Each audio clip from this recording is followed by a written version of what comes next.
And that's it. The Euros have came to an end. Italy beat England in penalties. I think it finished 1-1 and it finished in penalties 3-2. It was it's over. The SBC Euro series is over. I mean, before we get on the game, I just want to say real quick, these Euros have been fantastic. So many good games all around. Sad to see the Euros over. I'm happy it ended the way it did and it happened with Italy, the team I was rooting for to win. It was a great Euros. A lot of great teams played, great games, great individual performances. Not a horrible refereeing like we've seen in the past tournament. It was all great. And I think the best team won, which is always the best thing to see. The best team won, which we haven't had the past few tournaments. So I was happy to see that the best team, Italy, win the Euros, and they ended up beating England at Wembley. Italia, yeah. So to me and Isaac, we both had England getting knocked out in the 16s. We were both horribly, horribly wrong. They got to the final. After they got past Germany in the 16s, it was just a foregone conclusion. They go to the final. They got to the final, and against the first good team they faced, I don't know if you can count Germany a good team. They're a decent team, but not the Germany we know. The first decent team they played, The Denmark was good. Denmark was good, but they weren't to the level of, and they were gassed. They were gassed. Italy weren't gassed. They had depth. Not as much depth as England. And England, it seems like anytime they go up against an opposition that has a couple of world-class players, they go, oh, we got to go back to back five. It's panic time. We got to go back to back five. It was 2 CDMs protecting them, which you can only have, then you can only have 3 attackers on the pitch or 3 forward-minded players. I don't consider Calvin Phillips that forward-minded. He gives you a little bit as a deep line playmaker, but he's not really an attacking player. An attacking player. And, they got the breakthrough at the beginning, which was the best thing that could have happened to Italy, in my opinion. Because if England were to score the goal, it was better to happen in the first couple minutes than near the end, like what happened in Germany. The timing of the goal is big with England too. And they got the goal early, just like they got a couple World Cups ago. And after the first Italy, they just needed to get past that first 15-20 minute stretch without conceding anymore. Once they did that, they slowly gained momentum. You saw the ability of the midfield, Jorginho, Verratti, Barella. Even when Locatelli came on, you saw ability. I thought the key in this game was when they took out Immobile and put Insigne at false 9 and brought on Berardi, because it was not working with Immobile, because it was basically a 3-on-1. They brought it back they put in Insigne, and Insigne tucked into the midfield, and it almost, it broke the weakness of what's the word? Italy? It broke the weaknesses of a back five that England portray when you took out Immobile. And I knew Immobile was not going to have a great game if they were going to play back five, which they so they brought in and that changed the game, really, in my opinion. They got a goal off of a set piece, which sometimes those really bail you out, but it was a set piece that they worked for. They slowly gained momentum and they were pushing Italy and England, and they got the goal. And honestly, this Euro was the fair winner. As we pull up the real quickly, let me pull up the stats and stuff. It was the fair winner. The best team won the tournament. The team that was best in this game won. That was Italy. I'm supported by the stats. 19 shots to 6, 6 shots on target to 2. And keep in mind, England had 1 goal with 2 shots on target. They had 1 shot on target that whole first half, and that came from the Luke Shaw goal, which was horrible defending, just leaving him completely unmarked back post. Getting sucked in was, I believe it was Di Lorenzo, and gave Luke Shaw, which was a pretty good finish. I'll give you that. That was a great finish. But, other than that, there was nothing much from England that said that were dominant in this game. And really, I thought if you asked the team after the 60 minutes when Bonucci scored, it seemed like England were kind of contempt with penalties. I know they brought on Grealish and they reverted back to back 4 but it still seemed like that Italy wanted to win the game within the regulation and overtime more than England did. And, England just lost to the better team. I mean, the fact that England couldn't win this game within normal time at home in front of 65,000 in Wembley in Italy were able to come there. I mean, they deserve to lose. They deserve to lose. You're at home. You've got this tournament was literally made for England to win. Literally playing 6 out of 7 games at home, only having to travel once to Rome, which is not that even far. Travel is only a 2-hour plane. You had teams like Wales in Denmark having to travel from Baku, which is basically in damn near Asia. They didn't have to travel that much. They traveled once, and it was only a 2-hour flight. This tournament was made for England. And to be honest, I'm not going to say England got unlucky, and I'm not going to say they're all heroes. No, everything was handed to them for them to win these Euros, and they couldn't get it done because they're just not to the level of some of these top teams, specifically Italy. It's just fair that they're all the players are overrated by the media. Oh, they're good players. I'm gonna say over. Not all of them, but some of them, yeah. Yeah, Especially like Declan Rice. Yeah. Good player, not an 80 million pound player. I'm gonna be careful what I say about Declan Rice because he could be a Chelsea player one day, and I'm gonna shut my mouth up. But I get what you mean. There's a bunch.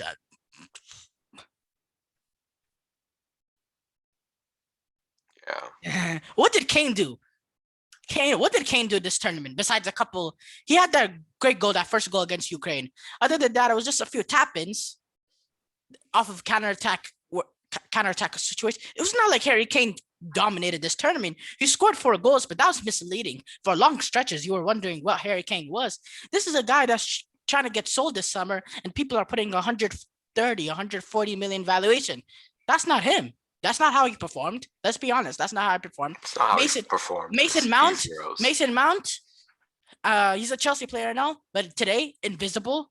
I know he was out for a long, but most of this tournament he's been invisible. Other than that Croatia game, I don't think he's really dominated that game. Sterling's been eyed this tournament, but today, I mean, it was just a lot of running. No real dangerous areas. The only times Raheem Sterling was dangerous, even in the Denmark game, was him getting into the box and potentially drawing penalties off of his dives. Him and that flopper, Harry Kane. I mean, that's what they were doing. And I know being an Italy fan is a little bit hypocritical because they dive more than I've seen any team dive. But, I'm just saying, it's just honestly, they lost a better team. This is the problem, too. This is kind of what happened against Croatia.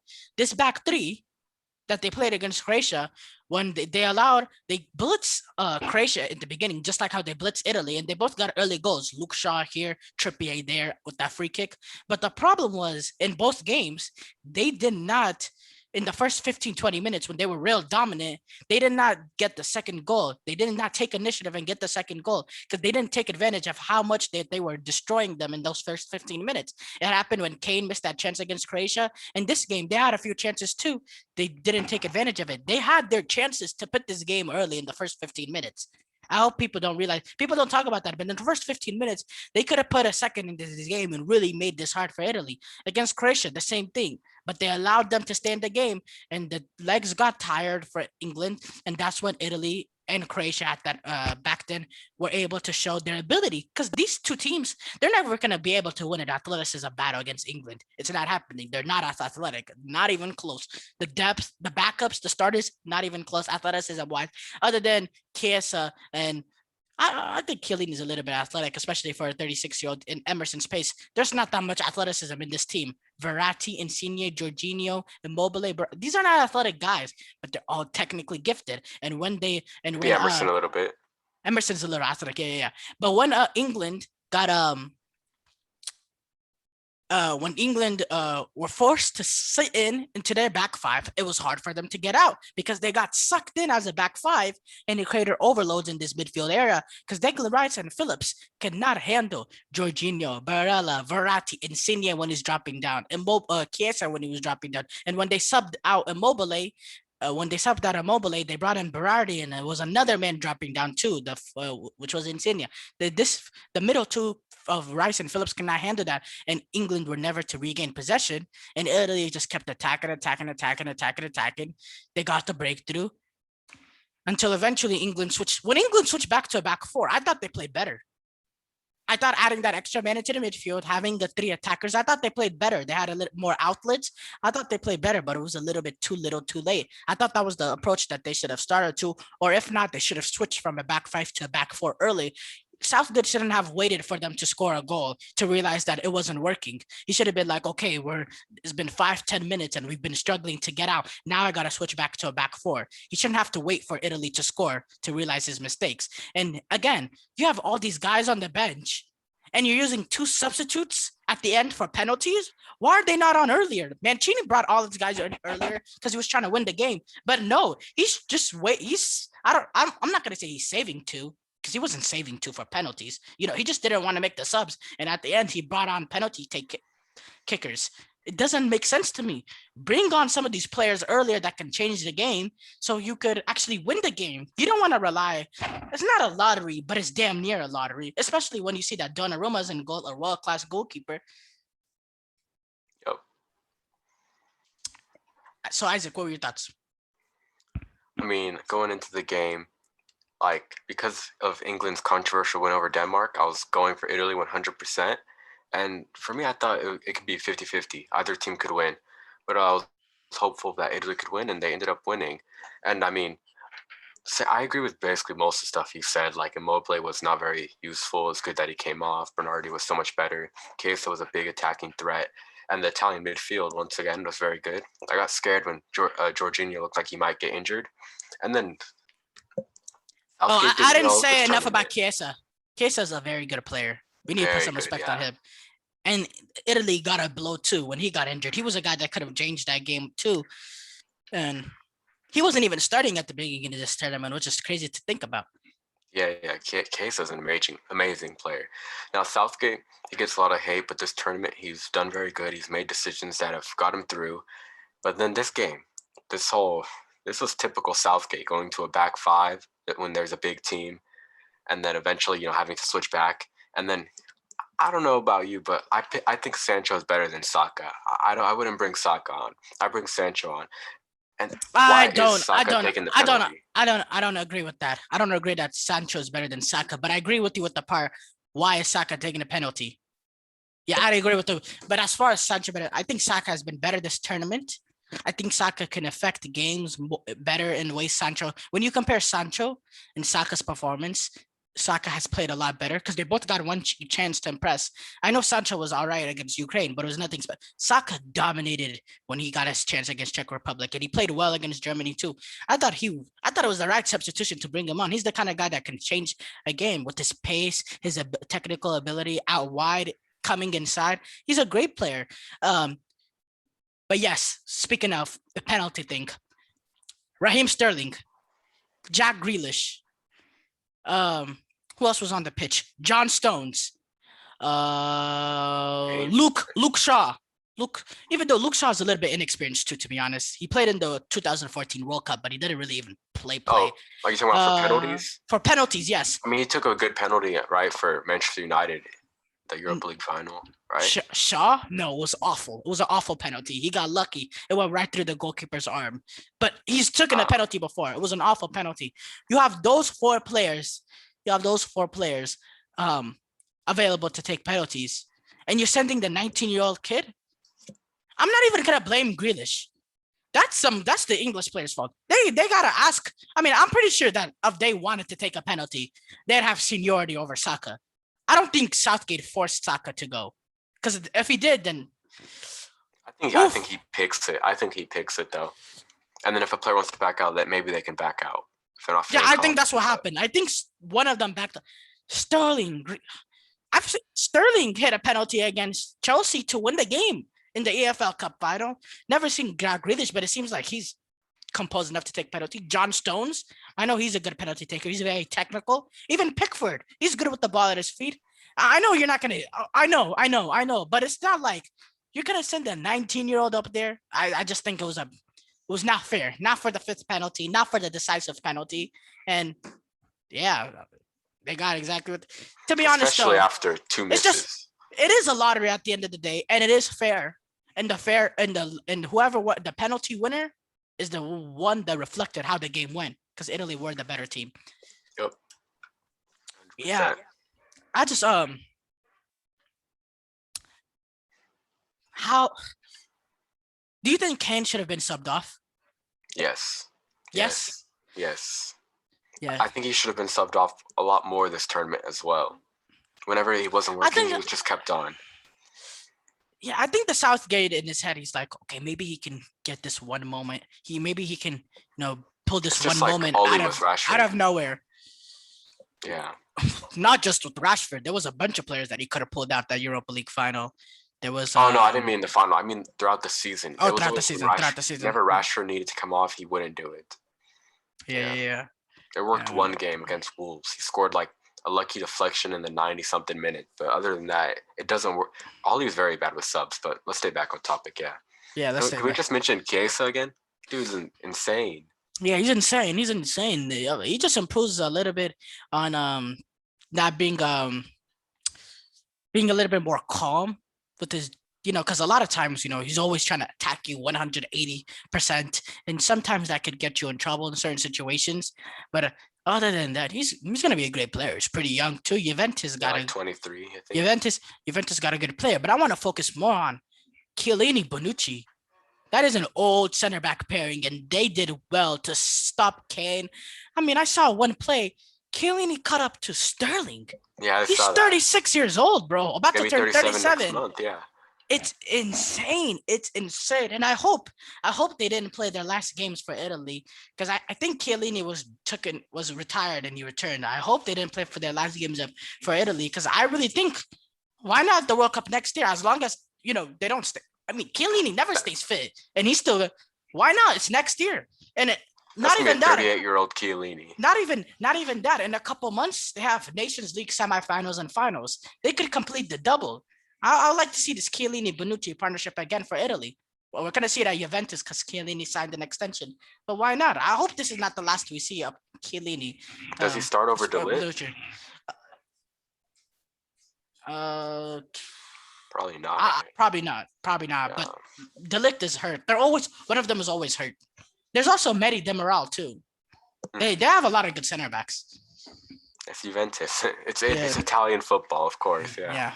Well, this team didn't resemble that. So, real quickly, let's recap the Euros. Italy, fair winners. England, I think finals. I think they played well enough to be in the finals, but nothing more than that. They had an easy run up compared to other teams, though. And the semifinalists, the two losers of the semifinals, Spain, Denmark. Great story for Denmark, but they just ran out of gas. Spain, not your favorite team, but they played extremely well in certain key moments, and they got by penalties against Switzerland, getting a little bit lucky, but their luck ran out against Italy in the penalty shootout, even though they played a lot better than them. And you could argue they should be the team playing in the finals right now because they outplayed Italy. And then argue they're definitely better than England.